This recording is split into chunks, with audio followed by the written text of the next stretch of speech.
I used to think baby monitors were supposed to make parents feel safe. Mine did the opposite.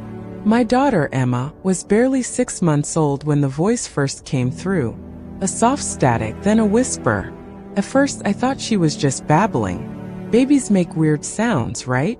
But at 2:47 a.m. on a Tuesday, I heard something I cannot forget. A low, broken voice. "Mama, help." It wasn't Emma's voice. Babies don't speak. Babies don't whisper in a tone that sounds like someone drowning. I sat up in bed, my heart already racing. The monitor, an old gift from my sister, was glowing faintly on my nightstand. I leaned closer. Static. A soft thump. Then, "Who is here?" My blood froze. I jumped out of bed and ran to Emma's room so fast I nearly fell. I burst through the door, but she was sleeping peacefully, breathing softly, arms curled around her blanket. Nothing unusual. I told myself it was interference. Maybe a neighbor's baby monitor? Maybe the monitor catching a radio frequency? But the next night, the voice returned. Same time, 2:47 a.m. More restless this time. More desperate. "Don't leave me alone down here." I held the monitor like it was something alive and dangerous. My hands were shaking so hard the plastic rattled. Down here? Down where? We lived in a one-floor suburban home in Indiana. No basement. No attic. No down here. I went into Emma's room again, nothing. But on the third night, I didn't go to her room. I stayed still, forcing myself to listen. The voice came clearer, sharper, as if the source was closer to the microphone. "Ma, I don't need me?" I whispered back, my voice cracking. "Who are you?" A long, wet inhale filled the speaker. "The one," she replaced. My stomach dropped. "What? Who replaced who?" It whispered. "Emma." I ran to Emma's room again. Faster. With a fear I'd never felt. I swung the door open, and she was awake, sitting up, staring directly at the monitor camera, but not just staring. Smiling. A smile too wide, too knowing. A smile no 6-month-old should ever make.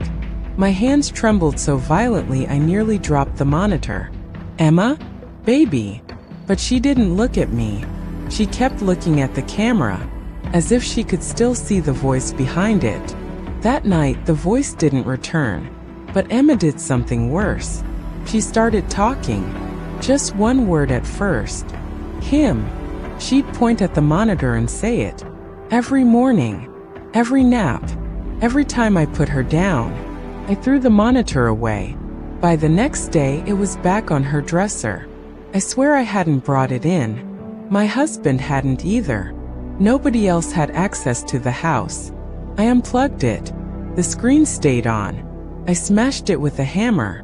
But when I woke up the next morning, the monitor was whole again, sitting perfectly on my nightstand, glowing softly. That night, the voice returned.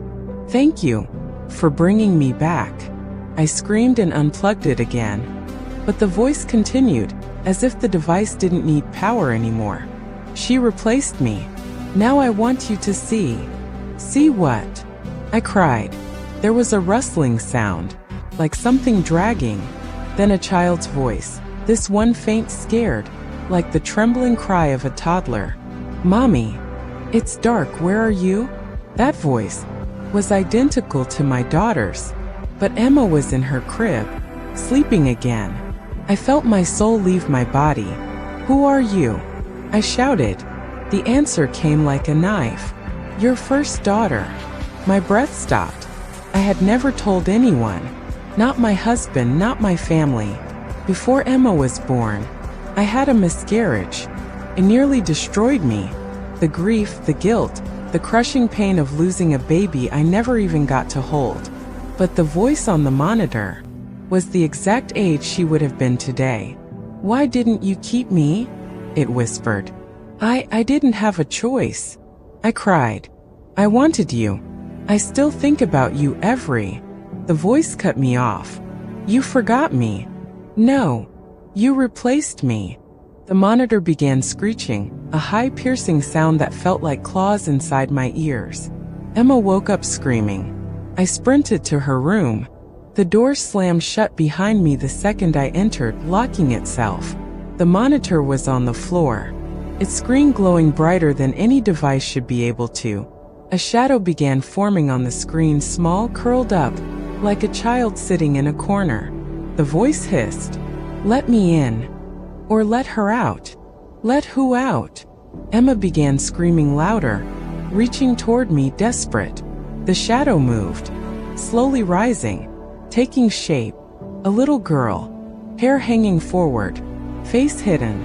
She lifted her head, but before I could see her face, the screen exploded, sending sparks across the room. The voice screamed, not through the monitor, not through any device, but from inside the walls.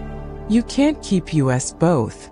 There was a final deafening bang, and then silence. For a moment I thought it was over. But the next morning, Emma wasn't Emma anymore. She stares at corners. She speaks full sentences she shouldn't know. She hums a lullaby I used to sing when I was pregnant with the first baby.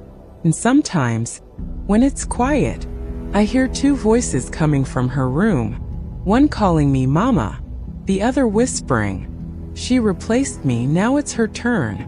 I don't sleep anymore.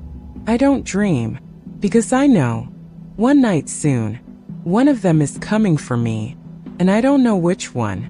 If you want more terrifying stories like this, make sure to like, subscribe, and turn on notifications before something in your house decides to speak too.